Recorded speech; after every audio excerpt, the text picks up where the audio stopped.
বালা, দান সদকা বালা মুসিবতকে ধাক্কা মারে, রাদ্দাইয়া রুদ্দু মানে ধাক্কা মেরে ফেলে দেওয়া, প্রতিহত করা। মানে গজব আসতেছে আর সাদাকা ধাক্কা মেরে ফেরত পাঠায়। ইয়ারুদ্দুল বালা আর সাদাকাতু তারুদ্দুল বালা, সাদাকা বালা মুসিবতকে ফিরায় দেয়। তাহলে বালা মুসিবতের পাওয়ার বেশি না সাদাকার পাওয়ার বেশি? সাদাকার পাওয়ার বেশি। সাদাকার ওসিলায় বালা মুসিবত ফিরে চলে যায়। কালকে রাতেও কালীগঙ্গা নদী পার হলাম। মানিকগঞ্জ আসার আগে কালীগঙ্গা নদী আছে, তরা ঘাট, তরা ব্রিজ, ব্রিজের নাম তরা ব্রিজ, নিচের নদীর নাম কালীগঙ্গা নদী। স্বাধীনতা যুদ্ধের পরে আমার বড় ভাই ঢাকায় আসতেছিলেন, গাড়ির ভাড়া 17 টাকা, দিয়েছে 15 টাকা। তাহলে আমি ছোট মানুষ 2 টাকা কম দিলাম।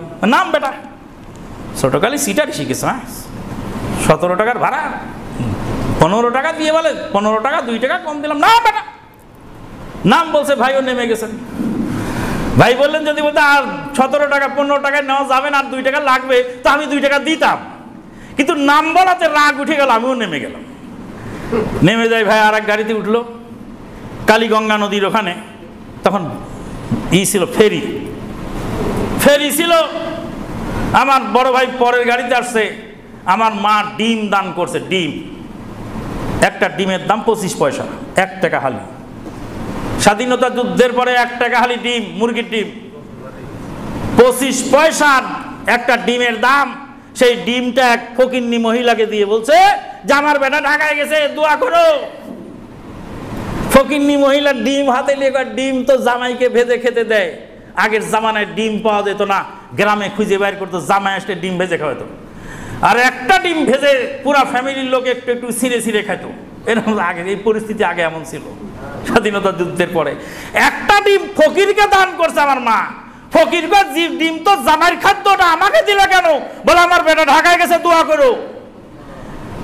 একটা ডিমের ওসিলায় গাড়ি থেকে নামায় দিছে। কালীগঙ্গা নদীতে ফেরিতে উঠার সময় ঘপত করে পানির মধ্যে ব্রেক ফেল করে গাড়িটা চলে গেল। 50 জন যাত্রীর মধ্যে 17 জন সাঁতার কেটে লাফ দিয়ে উঠে আসলো ডাঙায়। আর 35 জন যাত্রী, 52 জন যাত্রীর মধ্যে 35 জন যাত্রী সলিল সমাধি হলো। কালী জালেম, ভালো করে শোনে না। আমার মা তো ফহিননি, কিন্তু আমার মায়ের পায়জামার ফিতা অর্ধেক পায়জামা বাঁধার কাজে আর অর্ধেক হিজরতের রাতে রুটি বাঁধার কাজে লাগিয়েছিল। বাহরাইনে গেলাম, যাই দেখলাম একটা মাদ্রাসা আছে, মাদ্রাসা জাতুন নিতাকাইন, 2 ফিতাওয়ালার মাদ্রাসা। ওই মাদ্রাসার মাঠে ঈদের জামাতের খুতবা দেওয়ার দায়িত্ব আমার ছিল। ঈদের খুতবার মধ্যে ভাইদেরকে বললাম যে ঈদের খুতবার কি বলবো, ওই মাদ্রাসার নামের ইতিহাসটা শোনো আগে। হিজরতের রাতে রুটি বেঁধে দিয়েছিল আমার মা। মা বোনেরা ভালো করে শোনেন, কিছু নাই, বাঁধার দড়ি নাই। নিজের পায়জামার ফিতা খুলে অর্ধেকটা ফেরে পায়জামা বাঁধলেন, আর অর্ধেকটা দিয়ে হিজরতের রাতে রুটি বেঁধে দিলেন। কিছু নেই, তারপরেও দান করেছে, আলহামদুলিল্লাহ। আমার মা হলে মহিও শিরোমণি। তুই ফইন্নির বাচ্চা বলে গালি দিস না রে হাজ্জাজ, ভালো করে শুনে রাখ। হাজ্জাজ গাছে ঝুলাই রাখছে আব্দুল্লাহ বিন জুবাইরের লাশ। আসমা রাদিয়াল্লাহু তাআলা আনহা প্রায় 86 বছর বয়স বা আনুমানিক এরকম। উনি লাঠি ভর দিয়ে গাছতলায় দিয়ে যাচ্ছেন, আর দেখছে ছেলের লাশ গাছে ঝুলছে।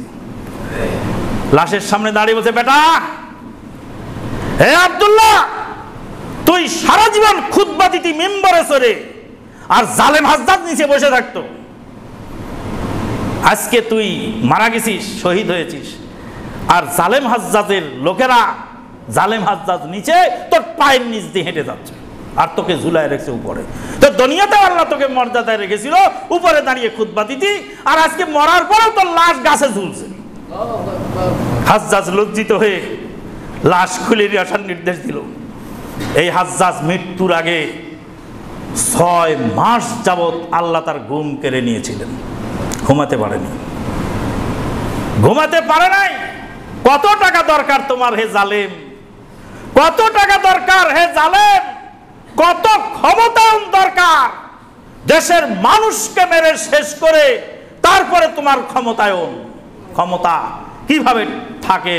আল্লাহ পাক বলছেন, কুলিল্লাহুম্মা মালিকাল মুলক তুতিল মুলকা মান তাশাউ ওয়া তানজিউল মুলকা মিম্মান তাশাউ ওয়া তুইজ্জু মান তাশাউ ওয়া তুযিল্লু মান তাশাউ বিয়াদিকাল খায়র ইন্নাকা আলা কুল্লি শাইইন কাদির। আল্লাহ যাকে ইচ্ছা তাকে রাজত্ব দান করেন। কিভাবে পায়? আরে জালেমের পতন হবে তো বুঝতে পারছিলাম, কিন্তু এত তাড়াতাড়ি হবে কেউ ভাবে নাই। জালেমও ভাবে নাই, মাজলুমও ভাবে নাই। এত শোচনীয় পরাজয়। কোথায় তোমার অস্ত্রের দাপট? কোথায় তোমার পয়সার প্রকোপ? কোথায় গেলে আজকে তোমরা? কেন নিরীহ মানুষের উপর জুলুম করো? কেন চাঁদাবাজি টেন্ডারবাজি করে, কেন নিরস্ত্র ছাত্রদেরকে গুলি করে ঝাঁঝরা করে মারলে? জব দুনিয়াতেও দিতে হবে, আখিরাতেও দিতে হবে। সম্মানিত উপস্থিতি, হাশরের ময়দানে জালেমরা তাদের হাত কামড়ায় ছিঁড়ে ছিঁড়ে খাবে। আল্লাহ পাক বলেন, ইয়াউমা ইয়াযুয যালিমু আলা ইয়াদাইহি ইয়া লাইতানি লাম আত্তাখিয ফুলানান খলিলা ইয়া ওয়াইলাতা লাম লাইতানি ইত্তাখাযতু মা'আর রাসূলি সাবিলা। আল্লাহ পাক বলেন, হাশরের ময়দানে জালেমরা হাত কামড়ায় ছিঁড়ে ছিঁড়ে খাবে আর বলবে, আল্লাহ অমুককে কেন বন্ধু বানিয়েছিলাম, অমুকের সঙ্গে কেন সম্পর্ক রেখেছিলাম। কালের নাম কলিকাল, শিলে চাটে বাঘের ঘাল। বন্ধুকে ধরেছে হাল ভাবে বিচার রবে না, যারে তারে বন্ধু বলো না। ইয়া ওয়াইলাতা লাইতানি ইত্তাখাযতু মা'আর রাসূলি সাবিলা। যদি রাসূলের পথ ধরতাম কতই না কল্যাণ হতো। সবাই চলে গেল, আমাকে ফেলে দিয়ে আমি একা একা রয়ে গেলাম। একটা কথা মনে রাখবেন, সব সময় বাড়িতে লিখে রাখবেন। আল্লাহ পাক বলেন, ইয়াউমাইযি ইয়াসদুরুন নাসু আশতাতা। সেদিন মানুষ একা একা আসবে। সেদিন মানুষ একা একা আসবে। দল পাল পার্টি আত্মীয় স্বজন ছেলে মেয়ে অনুসারী কেউ থাকবে না। একাই কবরে যেতে হবে, আমার কবরে আমাকে। ওয়ায়াতিহি ইয়াউমাল কিয়ামাতি ফারদা। কিয়ামতের ময়দানে একা আসবে মানুষ। আপনি যদি ভাবেন যে আমাকে একাই যেতে হবে, হে ছেলে তুমি আমাকে অন্যায় করতে বলো, হে বিবি তুমি আমাকে খারাপ কাজ করতে বলো, হে নেতা তুমি আমাকে খারাপ কাজ করতে বলো, আমার কবরে আমাকে যেতে হবে, আমার লাইবিলিটি আমাকেই নিতে হবে। এই একটা চিন্তা, এটা যদি মাথার মধ্যে থাকে, মানুষ অন্যায় করতে একবার ভাববে কার জন্য আমি করি। ছেলে মেয়ের জন্য সম্পদ জমা করলাম, ছেলে মেয়ে তো আমাকে ফেলে দিয়ে আসবে গোরস্থানে, আর জবাব তো আমাকে দিতে হবে। সম্মানিত উপস্থিতি, এটা চিন্তা করলে তাহলে মানুষ অন্যায় কাজ করতে পারে। মানুষ জুলুম করে, জালেমদের অবস্থা কি হবে? আল্লাহর নবী সাল্লাল্লাহু আলাইহি ওয়াসাল্লাম বলেন, জালেম তো আমরা সবাই কম বেশ, জালেম তো সবাই কম বেশ। রিকশাওয়ালা বৃষ্টির মধ্যে আপনাকে বাড়িতে পৌঁছিয়ে দিল, আমাকে বাড়িতে পৌঁছিয়ে দিল, 20 টাকা ভাড়া, 30 টাকা চাইলো, মারলাম এক থাপ্পড়, বেটা বেয়াদব, কেবল গেলাম 20 টাকায়। স্যার যখন গেছিলেন তখন বৃষ্টি ছিল না, আমি এখন বৃষ্টির মধ্যে আপনাকে আনতে এসেছি, কতটা অভাব থাকলে আমি পানিতে ভিজে আপনাকে নিয়ে যাচ্ছি আপনি ভাবেন? আপনি যখন গেছিলেন তখন দিনের বেলা ভাড়া আর রাতের বেলা ভাড়া এক নয়, শুকনা দিনের ভাড়া আর বৃষ্টির ভেজা ভাড়া এক নয়। 10 টাকা চাইতেই পারে, থাপ্পড় মেরে তাকে 20 টাকা দিয়ে বলে নিলে নেন, আলে ভাগ। আপনিও তো একজন জালেম, আমিও তো একজন জালেম, অমকেও তো জালেম। আবার যে মুফতি মসজিদ ভাঙলো, চিন্তা করেন কত বড় বেয়াদব মুফতি। ঠেলায় পরে মুসলমানরা মন্দির পাহারা দেয়, ঠেলায় পরে মুসলমানরা মন্দির পাহারা দেয়। কেন? যাদের মন্দির তারাই ভেঙে মুসলমানদের ঘাড়ে দোষ চাপাবে, এই ভয়ে মুসলমানরা ঠেলায় পরে মন্দির পাহারা দেয়। কোন জাতের মুসলমান তুমি মন্দির পাহারা দাও আর আহলে হাদিসের মসজিদ ভাঙো? ভাঙে মনে করে এটা ইবাদত, মনে করোটা কি? আর এখন শুরু হয়েছে আষাঢ় মাসের কুলা ব্যাঙের মতো চাওয়া পাওয়া শুরু হয়ে গেছে। ভাবখানা দেখে মনে হচ্ছে এই তরুণ উদীয়মান যুবকেরা যাদের ওসিলায় জালেম মুক্ত হয়েছে দেশ, এরা 10 দিনে তোমাদের দেশকে দুধের নহর বইয়ে দিবে। আনসারদের এই দাবি, ড্রাইভারদের এই দাবি, পুলিশদের এই দাবি, মানে একদিনে 16 বছরের সব সমস্যার সমাধান হয়ে যাবে। এটাও একটা ষড়যন্ত্র, এতে কোনো সন্দেহ নাই। আরে বাবা, পেতে হলে সময় লাগবে তো। এতদিনের এই জগদ্দল পাথরের মতো চেপে থাকা স্থবিরতা, এগুলিকে কেটে উঠতে তো সময় তো দিতে হবে। সময় না দিই তুমি একের পর এক দাবি আদায় করে মানে নাজেহাল করে ফেলো। নাজেহাল করে লাভ হবে না। সম্মানিত উপস্থিতি, আজকের খুতবার শেষ হাদিস। জালেম চলে গেছে, পতন হয়েছে। জালেমকে নিয়ে অনেকে গান বাজনা, অনেকে ট্রোল, অনেকে নাটক নভেল, অনেকে টিকটক বানাচ্ছে। ভালো করে শুনে রাখো, এই হাদিসটা তাদের জন্য দরকার। আল্লাহ নবী সাল্লাল্লাহু আলাইহি ওয়াসাল্লাম বলেন, মান আইয়ারা আখাহু বিযামবিন, যে ব্যক্তি তার ভাইকে অপমান করলো, ট্রোল করলো, তার ভাইকে লাঞ্ছিত করলো বেজামবিন, কোন পাপের কারণে, লাম ইয়ামুত, আল্লাহর নবী বলেন লাম ইয়ামুত, সে মারা যাবে না, হাত্তা ইয়ামালাহু, যতক্ষণ পর্যন্ত সেই পাপ তার দ্বারা না ঘটবে। একটা লোক কাঁঠাল চুরি করেছিল ছোটকালে। কাঁঠাল চুরি করে কাঁঠাল আল্লাহর কাছেও মাফ চাইছে, আল্লাহর কাছেও মাফ চাইছে। এখন মসজিদে আসে ওর ছেলে, আর আমি বলে কাঁঠাল চোরের বাচ্চা চুপ কর। তার মনে যদি কষ্ট লেগে যায়, আর আল্লাহ যদি এটাকে ভালো চোখে না দেখেন যে আমার বান্দা পাপ করে আমার কাছে মাপ চেয়েছে, আমি বান্দাকে মাফ করে দিতে পারি, সেটা আমার এখতিয়ার। তুমি আমার বান্দাকে ট্রোল করবে, অপমান করবে, হেয়তুচ্ছ করবে, লাম ইয়ামুত, সে মারা যাবে না, হাত্তা ইয়ামালাহু, ও কাঁঠাল তোর আল্লাহকে বানিয়ে তারপর কবর নেবে। এই ভয়াবহ হাদিস স্মরণ রাখবেন। যারা পাপ করেছে, পাপের শাস্তি দুনিয়ায় পাবে, আখিরাতে পাবে। পাপের শাস্তি দেওয়ার মালিক আল্লাহ। পাপের শাস্তি আদালতে যাবে হবে, কিন্তু আদালতে যাওয়ার আগেই আইন হাতে তুলে নিয়ে যদি কোনো মানুষকে যদি ট্রোল করি, কোনো মানুষকে যে আইন হাতে তুলে নিয়ে আদালতে যাওয়ার পথে যদি লাঞ্ছনা গঞ্জনা করি, পচা ডিম ছুঁড়ে মারলাম, 20টা ছুঁড়ে মারলাম, ময়লা ছুঁড়ে মারলাম, আল্লাহ আহকামুল হাকিমিন, আল্লাহ শুধু তোমার একার নয়, ওরও আল্লাহ। ওই জালেম যদি তওবা করে আর আল্লাহ যদি তার তওবা কবুল করে, হতে পারে সে জালেম আমার আগে জান্নাত চলে যেতে পারে। হকুল এবাদ, হকুল এবাদ তো আল্লাহ মাফ করেন না। আল্লাহ মাফ করেন না মানে কি করতে পারেন না? হকুল এবাদ আল্লাহ মাফ করেন না। হকুল এবাদ যে আল্লাহ মাফ করেন না এটা তো সত্য, কিন্তু আল্লাহ ফাআলুল লিমা ইউরিদ, যা ইচ্ছা তাই করতে পারেন।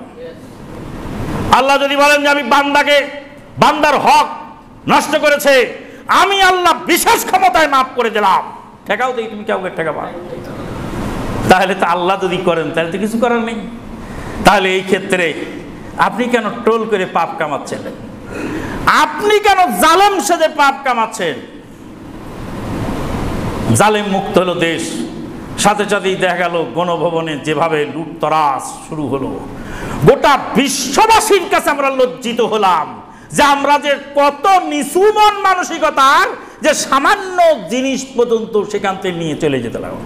কেউ একটা সুপা মাথায় করেছে, কেউ একটা ল্যাপটপ মাথায় করেছে, কেউ একটা হাঁস নিয়েছে, কেউ একটা মুরগি নিয়েছে, কেউ আবার ফিরে ফিরে, কেউ আবার ভুল বুঝে আবার ফেরতও দিয়েছে, কেউ ভুল বুঝে ফেরতও দিয়েছে।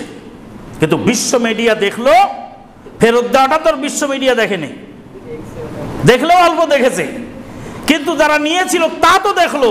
গোটা বিশ্বের কাছে দেশ খাটো হলো, যে দেশের মানুষ যে কত নিম্ন মন মানসিকতা সেটা প্রমাণিত হলো। সম্মানিত উপস্থিতি, কাজেই হাদিস অনুযায়ী আমাদেরকে সজাগ থাকতে হবে। বলছিলাম পাপের কারণে বন্যা আসে, পাপের কারণে বিভিন্ন আসে। সেই পাপের মধ্যে একটা পাপ হলো জুলুম। আর এই জুলুম থেকে বাঁচতে হলে জুলুম ছেড়ে দিতে হবে। বিগত দিনে জুলুম হয়ে থাকলে আল্লাহর কাছে ক্ষমা চাইতে হবে। আল্লাহর গজব থেকে বাঁচার জন্য দুইটা তরিকা আল্লাহ পাক বলে দিয়েছেন। ওয়ামা কানাল্লাহু লিউআযযিবাহুম ওয়া আনতা ফীহিম ওয়ামা কানাল্লাহু মুআযযিবাহুম ওয়া হুম ইস্তাগফিরুন। হে নবী, আপনি তাদের মধ্যে থাকলে তাদেরকে গজব দেওয়া হবে না। নবীর আদর্শ বাস্তবায়ন করলে গজব আসবে না। আর 2 নম্বর, ওয়ামা কানাল্লাহু মুআযযিবাহুম ওয়া হুম ইস্তাগফিরুন। তারা ইস্তেগফার করবে, আস্তাগফিরুল্লাহ আল্লাযী লা ইলাহা ইল্লা হুয়াল হাইয়ুল কাইয়্যুম ওয়া আতুবু ইলাইহি। আর কি করবে? দান সাদাকা করবে। আস-সাদাকাতু তারুদ্দুল বালা। দান সাদকা বালা মুসিবতকে ধাক্কা মারে। রাদ্দাইয়া রুদ্দু মানে ধাক্কা মেরে ফেলে দেওয়া, প্রতিহত করা। মানে গজব আসতেছে আর সাদাকা ধাক্কা মেরে ফেরত পাঠায়। ইয়ারুদ্দুল বালা আর সাদাকাতু তারুদ্দুল বালা। সাদাকা বালা মুসিবতকে ফিরায় দেয়। তাইলে বালা মুসিবতের পাওয়ার বেশি না সাদাকার পাওয়ার বেশি? সাদাকার পাওয়ার বেশি। সাদাকার ওসিলায় বালা মুসিবত ফিরে চলে যায়। কালকে রাতেও কালীগঙ্গা নদী পার হলাম। মানিকগঞ্জ আসার আগে কালীগঙ্গা নদী আছে, তরা ঘাট, তরা ব্রিজ। ব্রিজের নাম তরা ব্রিজ, নিচের নদীর নাম কালীগঙ্গা নদী। স্বাধীনতা যুদ্ধের পরে আমার বড় ভাই ঢাকায় আসতেছিলেন। গাড়ির ভাড়া 17 টাকা, দিয়েছে 15 টাকা। তাহলে আমি ছোট মানুষ 2 টাকা কম দিলাম। নাম বেটা, ছোটকালে সিটারি শিখেছ, হ্যাঁ 17 টাকার ভাড়া 15 টাকা দিয়ে বলে 15 টাকা 2 টাকা কম দিলাম। না বেটা, নাম বলছে, ভাইও নেমে গেছেন। ভাই বললেন যদি বলতে আর 17 টাকা 15 টাকায় নেওয়া যাবে না, আর 2 টাকা লাগবে, তো আমি 2 টাকা দিতাম। কিন্তু নাম বলাতে রাগ উঠে গেল, আমিও নেমে গেলাম। নেমে যাই, ভাই আর এক গাড়িতে উঠলো কালীগঙ্গা নদীর ওখানে। তখন ছিল ফেরি ছিল। আমার বড় ভাই পরের গাড়িতে আসছে। আমার মা ডিম দান করছে। ডিম, একটা ডিমের দাম 25 পয়সা, 1 টাকা হালি। স্বাধীনতা যুদ্ধের পরে 1 টাকা হালি ডিম, মুরগির ডিম, 25 পয়সা একটা ডিমের দাম। সেই ডিমটা এক ফকিন্নি মহিলাকে দিয়ে বলছে যে আমার বেটা ঢাকায় গেছে, দোয়া করো। ফকিন্নি মহিলার ডিম হাতে নিয়ে, ডিম তো জামাইকে ভেজে খেতে দেয়। আগের জামানায় ডিম পাওয়া যেত না, গ্রামে খুঁজে বের করতো, জামাই আসলে ডিম ভেজে খাওয়াতো। আর একটা ডিম ভেজে পুরা ফ্যামিলির লোক একটু একটু ছিঁড়ে ছিঁড়ে খেত। এরকম আগে এই পরিস্থিতি আগে এমন ছিল স্বাধীনতা যুদ্ধের পরে। একটা ডিম ফকিরকে দান করছে আমার মা। ফকিরকে ডিম তো জামাইর খাদ্যটা আমাকে দিলে কেন? বলে আমার বেটা ঢাকায় গেছে, দোয়া করো। একটা ডিমের ওসিলায় গাড়ি থেকে নামায় দিছে। কালীগঙ্গা নদীতে ফেরিতে উঠার সময় ঘপত করে পানির মধ্যে ব্রেক ফেল করে গাড়িটা চলে গেল। 50 জন যাত্রীর মধ্যে 17 জন সাঁতার কেটে লাফ দিয়ে উঠে আসলো ডাঙায়। আর 35 জন যাত্রী, 52 জন যাত্রীর মধ্যে 35 জন যাত্রী সলিল সমাধি হলো কালীগঙ্গা নদীতে। একটা পাথর বেঁধে দিয়ে দড়ি নামায় দিয়ে দেখলো কত ফিট নিচে, 30 হাত গভীরে সেই কালীগঙ্গার ফেরিঘাট। 30 হাত পানির তলে চলে গেল, বুরবুর করে উঠতে লাগলো। সব মানুষ সলিল সমাধি হয়ে গেল। আমার মার কাছে চিঠি লিখলো, মা তোমার দোয়ার বরকতে আল্লাহ আমাকে গাড়ি থেকে নামিয়ে দিয়েছিল, না হলে ওই গাড়িতে আমি ছিলাম। আর সাদাকাতু তারুদ্দুল বালা, বালা মুসিবতকে ফিরিয়ে দেয়। এই জন্য বন্যায় ক্ষতিগ্রস্তদের যাদের যারা দান করেছেন, দান তো করেছেন আগেও, আজকেও যারা পারবেন বন্যার ক্ষতিগ্রস্তদের জন্য দিয়ে যাবেন। পাশাপাশি আর একটা বিষয় আছে, আমাদের আছে মসজিদ মাদ্রাসা, আমাদের আছে পোর ফান্ড। পোর ফান্ড মানে গরিব ফান্ড। এমন কিছু গরিব দেশে আছে যারা চক্ষু লজ্জায় নিজের অভাবের কথা মানুষকে বলতে পারে না। আজকে সকালে কয়েকবার ফোন দিয়েছে এক অসহায় মহিলা। আরেকজন অসহায় মহিলা আমার বাড়িতে আসছিলেন, এসে বললেন আমি ব্যথায় কাতর হয়ে যাচ্ছি, অপারেশন খুব জরুরি, অপারেশনের টাকা জোগাড় করে পারি না, একটু সহযোগিতা করো। যাওয়ার পথে যদি পারেন, সম্ভব হয় এই সমস্ত